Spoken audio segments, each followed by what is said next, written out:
მოგესალმებით.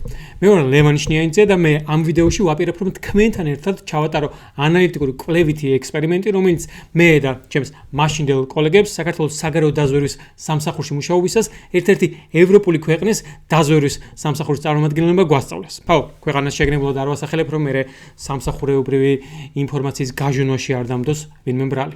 ამ ანალიტიკური კვლევით ჩვენ ერთად შევეცდებით ვიპოვოთ პასუხი კითხვაზე: მართლა მიდის ქვეყანა რუსეთისკენ და რაც სუვერენიტეტის თუ დამოუკიდებლობის დაკარგვისკენ, თუ ეს ამ ლიბერალების და ნაცების მიერ მოგონილი ბოდვაა. რაში მდგომარეობს ამ ექსპერიმენტის არსი? ჩვენ წარმოვიდგინეთ რაიმე მოვლენა, რომლის დადგომაც ძალიან არ გვინდა. ძალიან მარტივ მაგალითს მოვიყო. მაგალითად ვიყიდეთ ახალი ტელევიზორი, რაღაცა დავკიდეთ, დავდგით, ძალიან ბედნიერი ვართ და ბუნებრივია არ გვინდა რომ ეს ტელევიზორი გატყდეს. და ჩვენ ავდგებთ და წარმოვიდგინეთ, რა შეიძლება მოხდეს და როგორ შეიძლება რომ ეს ტელევიზორი გატყდეს. თუ თქვენ შულები ყავთ, ალბათ ყველაზე რეალისტურად ჩათვლით, რომ ან შესაძლოა რაღაც ბავშვებმა დაიწყონ ოთახში სირბილი, თამაში, ჭიდაობა და შეიძლება შემთხვევით ჩამოაგდონ. ანუ ამ მარტივი ანალიზით ჩვენ განსხვავებთ ის სიმპტომი, რომლის გაჩენის შემთხვევაში ჩვენ შეგვიძლია ვივარაუდოთ, რომ ამან შეიძლება გამოიწვიოს ტელევიზორის გატეხვა. ანუ თუ ხედავთ, რომ ბავშვები იწყებენ რაღაც ტელევიზორთან სირბილს და თამაშს, ჩვენ ვეუბნებით და ვთხოვთ, რომ რაღაც გადავიდნენ სხვა ოთახში, ან ჩავიდნენ ეზოში და იქ გააგრძელონ თამაში. მარტივია, ხო? ახლა ეს ყველაფერი გადმოვიტანოთ ჩვენს ქვეყანაში და არასასრულო სცენარად ავიღოთ საქართველოს დაბრუნება რუსეთის გავლენის ქვეშ და საქართველოს შესვლა ევრაზიულ კავშირში, ODKB-ში და DST-ში დაბრუნება. დავიწყოთ იგივენად. წარმოვიდგინეთ, რომ ეს ყველაფერი უკვე მოხდა. ანუ საქართველო არის რუსეთის გავლენის ქვეშ, რაღაცა იმართება რუსეთის მიერ დანიშნული რაღაცა ლიდერი თუ მმართველი, თუ არ ამ ყველა ორგანიზაციის, პრორუსული ორგანიზაციის წევრი. ანუ ვართ უკვე ამ რეალობაში. ეხლა უნდა დავფიქრდეთ, ხო? როგორ მოხდა ეს? ეს ხომ ერთ დღეში არ მოხდებოდა. იარსებობდა რაღაცა წინაპირობები, რამაც აქამდე მიგვიყვანა. ეხლა უნდა წარმოვიდგინოთ, ერთი ნაბიჯით ადრე რა ხდებოდა, ვიდრე სიტყვაზე გამოცხადდებოდა, რომ საქართველო გახდა ევრაზიული კავშირის წევრი, რა მოხდა ერთი ნაბიჯით უკან უნდა წარმოვიდგინოთ და წამოვიდეთ ნაბიჯ დღევანდელ დღემდე. დავიწყოთ. ამ გადაწყვეტილების შესახებ გამოცხადება დიდი ალბათობით მოხდებოდა რაღაცა საერთო სამიტის ფარგლებში, როგორც მაგალითად მოხდა ევროპასთან ასოცირების შესახებ ხელშეკრულების გაფორმება. გახსოვთ ხო, რაღაცა ჩვენი წარმომადგენელი მაშინდელი პრემიერ ჩასული იყო და რაღაც საზეიმოდ მოხდა ამის ხელმოწერა. უნდა ვივარაუდოთ, რომ რაღაცა თუ მოხდა და დადგა ესეთი ჩვენთვის ამ ეტაპზე წარმოუდგენელი მომენტი, ესეც მოხდება რაღაცა მსგავსი სამიტის ფარგლებში, სადაც მოხდება ამ ქვეყნის მეთაურების შეხვედრა და ამ შეხვედრის დასრულების შემდგომ გამოცხადდება ამ გადაწყვეტილების შესახებ. ანუ ერთ-ერთი ბოლო სიმპტომი, რომელიც შეგვიძლია ჩავთვალოთ, რომ გვაახლოვებსას თქვა საქართველოს ევრაზიულ კავშირში გაწევრიანებასთან, რაც ალბათ ავტომატურად ნიშნავს იმას, რომ საქართველო დაბრუნდა რუსეთის გავლენის ქვეშ, არის საქართველოს დასწრება ანუ ევრაზიული კავშირის ODKB-ს თუ DST-ს, ანუ ერთ-ერთი პრორუსული ორგანიზაციის სამიტზე. ერთ-ერთი სიმპტომად ჩავინიშნეთ. თუმცა ეს სიმპტომი ცალკე აღებული არაფერს ნიშნავს, რომ ხვალ სიტყვაზე რომ გაემგზავროს ამ სამიტზეც, მიუხედავად ყველაფრისა, რომ მიუღებელი იქნება ჩვენთვის და ამას დიდი კრიტიკა მოყვება, ალბათ, არ გვექნება იმის მოლოდინი, რომ ამ სამიტის დასრულების შემდგომ უცებ გამოგვიცხადებენ, რომ ევრაზიული კავშირის წევრი მოხდეთ. ანუ ეხლა უნდა მოძებნოთ კიდე შემდეგი ნაბიჯი. ანუ რა შეიძლება ყოფილიყო ამ მომენტამდე. ჩვენ რუსეთთან არ გვაქვს დიპლომატიური ურთიერთობაც კი. შესაბამისად შეგვიძლია ვივარაუდოთ, რომ ვიდრე ესეთ დაახლოების ნაბიჯებზე მივედით, აუცილებლად აღდგებოდა დიპლომატიური ურთიერთობა. ამიტომ დიპლომატიური ურთიერთობის აღდგენა რუსეთთანაც შეგვიძლია მოვინიშნოთ კიდევ ერთ სიმპტომად, რომელიც შესაძლოა გვაახლოვებდეს რუსეთის გავლენის ქვეშ დაბრუნებასთან. დავიწყოთ, რომ დიპლომატიური ურთიერთობის აღდგენაც ესე მარტივად არ ხდება, რაღაცა მომზადება ჭირდება, რაღაცა ეტაპების გავლა ჭირდება, ანუ რაღაცა შეხვედრები ჭირდება და რაღაცა თითქოს რაღაცა შეთანხმება უნდა მოხდეს, ხო ამაზე. და ეს შეთანხმება ბუნებრივი უნდა მოხდეს უმაღლეს დონეზე. ანუ მარტივად რო ვთქვათ, ამას დიდი ალბათობით დიპლომატიური ურთიერთობის აღდგენის გადაწყვეტილების მიღება თუ ოდესმე მოხდება, ეს მოხდება საქართველოსა და რუსეთის სახელმწიფო მეთაურების შეხვედრის შედეგად, სადაც გამოცხადდება, რომ მხარეებმა იმჯელეს, რაღაცაზე შეთანხმდნენ და მიიღეს გადაწყვეტილება, რომ აღდგეს დიპლომატიური ურთიერთობა. ანუ კიდევ ერთი სიმპტომი, რაც უნდა მოვინიშნოთ, არის საქართველოსა და რუსეთის სახელმწიფოს მეთაურების პირისპირ შეხვედრა. თუმცა თავის მხრივ სახელმწიფო მეთაურების პირისპირ შეხვედრა და ზოგადად დიპლომატიური ურთიერთობის აღდგენასაც წინ ბევრი სამუშაო უძღვის ხოლმე წინ, რომელიც დიპლომატიურ დონეზე, ანუ საგარეო საქმეთა სამინისტროების დონეზე ხდება. ამიტომ ვიდრე სახელმწიფოს მეთაურები შეხვდებოდნენ, ალბათ მანამდე შედგება საგარეო საქმეთა მინისტრების შეხვედრა. მოვინიშნოთ კიდევ ერთ სიმპტომი. თუ საგარეო საქმეთა მინისტრების შეხვედრა შედგება, ანუ საქართველოსა და რუსეთის საგარეო საქმეთა მინისტრების, ესეც შეგვიძლია ჩავთვალოთ ერთ-ერთ სავარაუდო სიმპტომად, რომ ეს მიდის რუსეთთან დაახლოების და საბოლოოდ რუსეთის გავლენის ქვეშ დაბრუნებისკენ. თუმცა აქაც უნდა ვიცოდეთ, რომ ეს პირისპირ შეხვედრა ხვალვე ალბათ ვერ შედგება, ხო, უცნაური იქნება, რომ ხვალ გამოვიდეს ქართული ოცნება და თქვენს, რომ ლავროვის და საქართველოს საგარეო საქმეთა მინისტრის შეხვედრის შესახებ მიღებული იქნება მიღებული გადაწყვეტილებას, რაც ბევრ შეკითხვას გააჩენს და ანუ უფრო მეტად სავარაუდოა, რომ ვიდრე პირისპირ შეხვედრა მოხდება, მანამდე საქართველოს მონაწილეობას მიიღებს რაიმე აი ესეთ შეხვედრების ფორმატში, სადაც პირისპირ არ ხვდება, ასე ვთქვათ, ქართული და რუსული მხარე, მაგრამ ერთ მაგიდაზე დასხდებიან საქართველოს წარმომადგენელი და რუსეთის წარმომადგენელი. აი ეს ყველაზე მარტივად შეიძლება მოხდეს აი 2+2 ფორმატს, რომელსაც ეძახიან, სადაც არიან აზერბაიჯანი, ირანი, რუსეთი და აი საქართველოსაც ეპატიჟებიან. ანუ დიდი ალბათობით აი ამ ტიპის ან შეიძლება სხვა იყოს საერთოდ, მაგრამ რაღაცა ისეთი ტიპის რაღაცა შეხვედრაში მონაწილეობს, სადაც რუსეთის არის ერთ-ერთი მხარე, შეგვიძლია ასევე ჩავთვალოთ ერთ-ერთ სიმპტომად. ხო, მაგრამ აი როგორ უნდა წავიდეთ რუსეთთან და რაღაც ევრაზიულ კავშირში გაერთიანების პროცესისკენ. ჩვენ ხო ბოლო-ბოლო პარლამენტის და სახელმწიფო შენობების წინ დღესაც ევროკავშირის დროშა გვაქვს აღმართული და საერთოდ კონსტიტუციაში გვიწერია ის, რომ ქართული ხალხის არჩევანია რაღაც ევროატლანტიკურ სტრუქტურებში ინტეგრაცია. ან როგორ უნდა გადააბიჯოს ხელისუფლება ამას. ხო, ჩემი აზრით ამ კუთხით ორი სცენარიდან ერთ-ერთი შეიძლება გაათამაშოს ქართულმა ოცნებამ. ერთი მარტივად შეიძლება თქვან, რომ ევრაზიული კავშირიც და რუსეთის რაღაც ევროპის ნაწილია და ევროპასთან დაახლოებაში ჩაგვითვალოთ ევრაზიულ კავშირში შესვლას. რაც ცოტა კომიკურია ჭხეს, მაგრამ ამადგენ არაფერია გამორიცხული. მეორე სცენარით კი მათ შესაძლოა კონსტიტუციიდან ეს ჩანაწერი ამოიღონ, მაგრამ როგორც ვთქვით, ამისთვის მათ საკმარისი ხმები არ აქვთ. თუმცა შესაძლოა თქვან აი ესეთი რამ მაგალითად რომ რადგან კონსტიტუციის შესვლა დგას დღის წესრიგში და რადგან ოპოზიციონერმა დეპუტატებმა უარი თქვეს პარლამენტში შესვლაზე, მაშინ პარლამენტმა 3/4-დან უნდა იანგარიშოს, მხოლოდ ის პარლამენტარები უნდა ჩათვალოს, ასე ვთქვათ, რომლებიც რეალურად ხედავენ პარლამენტში. და ანუ ამ ქართული ოცნების დეპუტატების 3/4-ის გადაწყვეტილება ჩათვალონ საკმარისად კონსტიტუციის შესასვლელად. რაც ასე უტოპიურია, მაგრამ ამის გამორიცხვა მათგან არ შეიძლება. ანუ კონსტიტუციიდან ევროინტეგრაციის შესახებ ჩანაწერის ამოღება ან განსხვავებული ინტერპრეტაცია და ამას სავარაუდოდ მოყოლებული ევროკავშირის დროშის ჩამოხსნა შეგვიძლია ვივარაუდოთ კიდევ ერთ სიმპტომად, რომელიც შესაძლოა კიდევ ერთი ნაბიჯით გვახლოვებდეს რუსეთთან და ჩვენი სუვერენიტეტის თუ დამოუკიდებლობის დაკარგვასთან. ევროკავშირის დროშების ჩამოხსნა და კონსტიტუციიდან ევროინტეგრაციის შესახებ ჩანაწერის ამოღება ალბათ იქნება საბოლოო სიმპტომი, რომელთა საბოლოოდ ითხოვს ხელისუფლება, რომ მათ ხელი აიღეს ევროპასთან ინტეგრაციის გზაზე. თუმცა ჩვენ უნდა გავუწყდეთ, რომ ქვეყანაში მოსახლეობის 75% ბოლო კვლევებითაც კი მხარს უჭერს საქართველოს ევროკავშირში გაწევრიანებას. ამ პირობებში როგორ შეიძლება მოახერხონ მათ მსგავსი გადაწყვეტილებების დაუსჯელად განხორციელება? ანუ უნდა ვივარაუდოთ, რომ სავარაუდოდ თუ ეს მათ მოახერხეს, მათ როგორღაც შეძლეს ამ განწყობების შესწვლა. ანუ სავარაუდოდ როგორღაც ქვეყნის მინიმუმ 50%-ში მოახერხეს ანტიდასავლური განწყობების გაღვივება. ანუ კიდევ ერთ სიმპტომად, რომელიც შეგვიძლია მოვინიშნოთ, არის ის, რომ ქვეყნის მოსახლეობის მინიმუმ 50%-ში ანტიდასავლური განწყობების გაღვივება.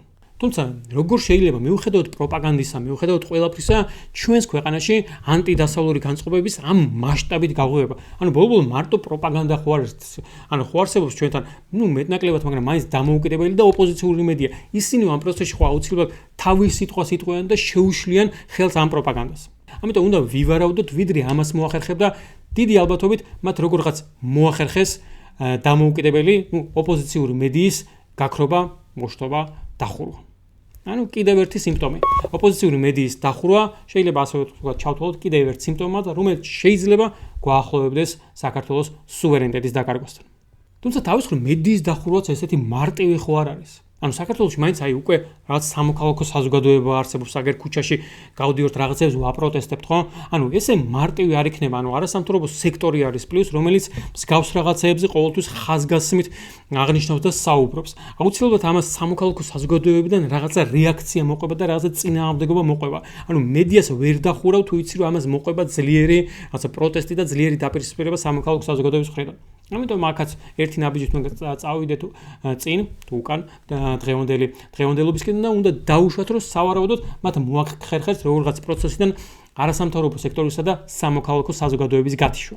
მაგრამ როგორ უნდა მოეხერხებინათ მათ საქართველოს სამოქალაქო საზოგადოება და ეს არასამთავრობო ორგანიზაციების მათ შორის ხელისუფლებას აკრიტიკებდნენ შევარდნაძის დროსაც, სააგაშვილის დროსაც და ბუნებრივია ამ ხელისუფლების დროსაც. მათი საქმე ეს არის. გარდა ამისა, ეს ორგანიზაციები ეხლა უამრავ ადამიანს იურიდიულ დახმარებას უწევდნენ, ბოლო-ბოლო რაღაცა პროექტებს აფინანსებდნენ რეგიონებში, სადაც ბიზნესებს აფინანსებდნენ. თვითონ ამ სახელმწიფოს წარმომადგენლებს ასწავლიდნენ, როგორ ჩაატარონ საარჩევნო კამპანია. ანუ როგორ შეეძლოთ, რომ მოეხერხებინათ ამათი გამოთიშვა. თან ისე რომ ამასაც არ მოყოლოდა საზოგადოების განსაკუთრებული პროტესტი. აქაც ალბათ უნდა ვივარაუდოთ, რომ მათ როგორღაც მოახერხეს მათი გაშავება, მათი რაღაცა დისკრედიტაცია იმ დოზით, რომ აი ამ გადაწყვეტილებას უკვე აღარ მოყვა საზოგადოების მხრიდან დიდი და განსაკუთრებული პროტესტი. ისეთი პროტესტი, რომელიც გამკლავებასაც ვერ შეძლებდა რეჟიმი. მაგრამ რით შეიძლება მომხდარიყო მათი გაშავება. ალბათ იმით, რომ ითქმოდა, რომ ეს ორგანიზაციები საზღვარგარეთიდან ფინანსდებოდა და მარტივად ისინი არა საქართველოს, არამედ ამ უცხო ქვეყნის ინტერესებს ემსახურებიან და რაღაც ამ ქვეყნის აგენტები არიან. როგორც ეს რუსეთში მოხდა ყველაზე მარტივად. აქაც ერთ-ერთ სიმპტომად შეგვიძლია ჩავთვალოთ, რომ დასავლური ქვეყნებიდან დაფინანსებული ორგანიზაციები გამოცხადებული იქნას ტრულ ორგანიზაციებად. ესეც ერთ-ერთი სიმპტომად უნდა მოვინიშნოთ. მაგრამ აქ ისევ უნდა ვკითხოთ ჩვენ თავს. როგორ მოხდა ეს ყველაფერი? თუ ხელისუფლება რაღაცა ესეთ გადაწყვეტილებებს იღებს, ადრე თუ გვიან ისინი ხომ არჩევნებს წააგებენ, საზოგადოება ხომ ხედავს ამ ყველაფერს. აქაც უნდა დაუშვათ, რომ რადგან ხელისუფლებამ მოახერხა ის გადაწყვეტილებები, რომლებიც უკვე გავიარეთ, სავარაუდოდ მანამდე მოახერხა არჩევნების მოგებაც, მიუხედავად ყველაფერს, მიუხედავად რაღაც ნაბიჯებისა, რომელსაც ის დგამს, ხო? როგორ შეეძლო მას მოახერხებინა არჩევნების მოგება? პირველ რიგში სავარაუდოდ მათ მოახერხეს არსებული ოპოზიციის სრული დისკრედიტაცია, აქაც ყველაზე მარტივია, ყველაზე მოღალატე აგენტები უწოდო, მაგრამ ახალი ძალების შემოსვლა როგორ შეეძლოთ მათ რომ შეეზღუდათ, რომ არ გაჩენილიყო ახალი რაღაცა რეალურად დამოუკიდებელი რაღაცა ეროვნული თუ სახალხო ძალა, რომელიც გაუწევდა მათ წინააღმდეგობას. აქაც პრინციპში აპრობირებული მეთოდია ყველა ავტორიტარულ ქვეყანაში, ყველაზე მარტივად უნდა ვივარაუდოთ, რომ ისინი აშავებდნენ ყველას და ისხმოდნენ თავს ყველას, ვინც პოლიტიკაში ჩარევას ცდილობდნენ, ყველას მაშინ რომ მოღალატეს აგენტს უწოდებდნენ, რაღაცა პოლიციას უგზავნიდნენ, რომ არავის არ გარჩენოდა სურვილი იმისა, რომ მოსულიყო პოლიტიკაში. ესე კიდევ ერთი სიმპტომი, რომელიც უნდა მოვინიშნოთ, არის არსებული ოპოზიციის გაშავება და ახალი ძალების დისკრედიტაცია. ესაც თუ საქართველოში ოდესმე მოხდა, უნდა ვივარაუდოთ, რომ გვაახლოვებს თავისუფლების დაკარგვასთან. მაგრამ საკმარისი იქნებოდა კი ოპოზიციის გაშავება და ეს პროცესები მაინც არჩევნების მოსაგებად. მაინც რაღაცა დამატებითი რესურსი დაჭირდებოდა იმისათვის, რომ მათ არჩევნები მოეგოთ. ხო, აქაც ყველაზე ცნობილი და აპრობირებული მეთოდი ავტორიტარულ ქვეყნებში არის სახელმწიფო ბიუჯეტზე რაც შეიძლება მეტი ადამიანის ჩამოკიდება. და აქაც უნდა ვივარაუდოთ, რომ ხელისუფლება მიმართავდა იგივე მეთოდს. მაგალითად, სოციალურ დაუცველთა რაოდენობას გაზრდიდა 200,000-ით. დაახლოებით იგივე რაოდენობით საჯარო სექტორში დასაქმებულ ადამიანები და თავისუფლად ამ ადამიანებს დააშანტაჟებდა და ეთყოდა, რომ ისინი ამ ყველაფერს დაკარგავდნენ თუ ხმას არ მისცემდნენ ხელისუფლებას. კიდევ ერთი სიმპტომი, რომელიც უნდა მოვინიშნოთ, არის ამორჩეველის მოსყიდვა, დაშინება. და მაინც როგორ უნდა მოახერხოთ ჩვენს ქვეყანაში, სადაც რუსეთი რაღაც გვიპყრობდა, გვბომბავდა ტერიტორიებს, გვართმევდა, დააჯერო ვინმეს რომ არის კარგი და დასავლეთი, რომელიც სხვადასხვა პროექტებს აფინანსებდა, სკოლებს არემონტებდა, ტაძრების რეაბილიტაციას აკეთებდა, უამრავ პროექტს აფინანსებდა ქვეყანაში, არის ცუდი. რა უნდა ეთქვა რეჟიმს ამის საპირწონე? ალბათ რაღაც ისეთი ბრუტალური, რაღაც ისეთი მასშტაბური, რომელიც ამ ყველაფერს გადაწყვეტდა. რა შეიძლებოდა ყოფილიყო ესეთი რამე? ომი არის ყველაზე საშინელება, რაც შეიძლება ადამიანმა წარმოიდგინოს, ხომ? მით უმეტეს მაშინ, როდესაც ჩვენ საზღვრებთან ახლოს ომი უკვე ხდება და ვხედავთ მის საშინელებას. შესაბამისად, ერთადერთი, რასაც შეიძლებოდა ეს ყველაფერი გადაეწონა, არის ომის შიში. პროსტად იმის თქმა, რომ დასავლეთით ჩვენ ომში გვითრევს. ხო, მაგრამ რა შეაწყობს დასავლეთს ჩვენი ომში ჩათრევა? რისთვის გვირემონტებდა იგივე გზებს, სკოლებს თუ ტაძრებს, რომ საბოლოოდ ომში ჩავეთრიეთ? თუმცა რომ ჩვენგან ხო ესეთი მატერიალური გაზომვადი არაფერი წაუღია, ხო რაც ტერიტორიები არ წაურთმევენ, ნავთობი ჩვენ არ გვაქვს და რამე ისეთი ბუნებრივი რესურსები რომ ამათ მომჯდარიყო დასავლეთი და ესენი მიქონდეს. რაღაცა უნდა ეთქვა ხელისუფლებას, რომ რას გვართმევს, რა უნდა ჩვენგან დასავლეთთან ეს რაღაც ისეთი უნდა ყოფილიყო, რაც ესე გაზომვადი არ არის, რომ იტყვი და უბრალოდ სიტყვა იქნება საკმარისი ამის სამტკიცებლად. ქართველობა, მეგობრებო. ხო, ალბათ იტყოდა ხელისუფლება, რომ დასავლეთი გვართმევს ქართველობას და ვერავინ საპირისპიროს ვერაფერს ვერ ეტყვა. ხო, იგივე წარმატებით შეგვიძლია თქვა, ნებისმიერი რამ და რაც არ იზომება და არ მტკიცდება, შეგვიძლია ამტკიცოთ ეს და ვერავინ ამას ვერ გაგიკონტროლებს. სიტყვაზე მე რო გითხრათ, რომ მე გუშინ დამესის ბრალს დავით აღმაშენებელი, რომელმაც მითხრა, რომ სწორია ამ ხელისუფლების შეცვლა და ეს ვამტკიცო. ხო, ვერანაირ ზუსტა რაღაცა ლოგიკურ არგუმენტს ამ აზრის საპირწონედ ვერ მომიყვანთ, რომ მე რო გიმტკიცოთ, რომ სწორი ამ ხელისუფლების შეცვლა, იმიტომ რომ დავით აღმაშენებელი დამესიზმრა და მითხრა, რომ ეს არის სწორი და ჩვენ დავით აღმაშენებელს უნდა დაუჯეროთ. დაახლოებით იგივეს აკეთებს დღეს რეჟიმი, როცა გვესაუბრება რაღაცა ისეთი ფაქტებით თითქოს, რომელსაც ფიზიკურად ვერ შევამოწმოთ, ვერ შევამოწმოთ, სად არის ეს გლობალური ომის პარტია, deep state-ი, ასე ვერ შევამოწმოთ თუ რა რაღაც მაქინაციები თუ ბერკეტები გვართმევენ ქართულობაზე. ეს ზოგადი რაღაც განცხადებაა, რომელიც უბრალოდ რაღაც აზრს გამოხატავს და არ ებუძნება არანაირ ფაქტებს, მაგრამ მოქმედებს ემოციებს. ანუ მარტივად რომ ვთქვათ, სავარაუდოდ ხელისუფლებამ მოახერხა ხალხისთვის იმ ნარატივის დაჯერება, იმ ნარატივის გავრცელება, რომ დასავლეთი ჩვენი მტერია. ანუ დასავლეთის ჩვენი მტერია ნარატივის დაწყებაც შეგვიძლია ჩავთვალოთ ერთ-ერთ სიმპტომად, რომ ეს გვაახლოებს რუსეთის გავლენის ქვეშ დაბრუნებასთან. კარგი თქვა დავგვაჯერეს, რომ დასავლეთი ჩვენი მტერია, მაგრამ ეს რუსეთს ხო ჩვენს მეგობარს და მოკავშირედ არ აქცევს, ხო? ანუ ვერ დავიჯერებ, რომ რაც არ უნდა პროპაგანდა გველაპარაკოს, ქართველი ხალხი დაიჯერებს იმას, რომ რუსეთი ჩვენი მეგობარია. ამიტომ უფრო ლოგიკურია ვივარაუდოთ, რომ ხალხს დააჯერებს არის, რომ რუსეთი მეგობარია, არამედ ის, რომ რუსეთისთვის წინააღმდეგობის გაწევას აზრი არ აქვს და ჩვენ უნდა შევეგუოთ ამ რეალობას. ანუ კიდევ ერთი სიმპტომი, რომელიც უნდა მოვინიშნოთ, არის იმ ნარატივის გავრცელება, რომ რუსეთისთვის წინააღმდეგობის გაწევას აზრი არ აქვს. მაგრამ კარგით, აი ვერ ვიჯერებ, მაინც აი როგორ შეიძლება ხელისუფლებამ ეს ყველაფერი აკეთოს და ამ ყველაფერს პროტესტი არ მოყვეს, ხო? 2008 წლის შემდგომ იმის შემდგომ, რაც რუსეთმა ცხინვალსა და აფხაზეთში გააკეთა, მერაბ კოსტავას და ზვიად გამსახურდია შემდგომ დავბრუნდეთ იქ, სადაც ვიყავით 9 აპრილამდე. ანუ დავბრუნდეთ რუსეთის გავლენის ქვეშ და დავკარგოთ ჩვენი თავისუფლება. ანუ სავარაუდოდ ამ ყველაფერს პროტესტი მოყვებოდა, მაგრამ სავარაუდოდ აქ ხელისუფლებამ იმოქმედა ისევე, როგორც მოქმედებდა რუსეთის თუ ბელორუსის ხელისუფლება. ანუ ძალისმიერი გზებით ხდებოდა პროტესტის ჩახშობა. იქნებოდა ეს რაღაცა დაკავებები, დევნა, ცემა, ჯარიმები თუ რაღაცა პოლიციის კონტროლი და მუდმივი ზეწოლა. და ფონად ყოველთვის იმის საუბარი, რომ ყველა ვინც რეჟიმის წინააღმდეგია, მოღალატე და აგენტია. კლასიკური მეთოდია. ხო, ახლა კი დავბრუნდით რეალობაში. ეს ყველაფერი ჩვენი ინსცენირება იყო. მადლობა ღმერთს, რომ ჩვენ ამ რეალობაში არ ვართ და მადლობა ღმერთს, რომ ეხლა უკვე ვიცით ის სიმპტომები, რომლებიც გაჩენის შემთხვევაშიც უკვე გვეცოდინება, რომ ამ ყველაფერს მივყავართ საქართველოს დამოუკიდებლობის და სუვერენიტეტის დაკარგვისკენ, მას დროულად შევამჩნევთ და აუცილებლად შევაჩერებთ.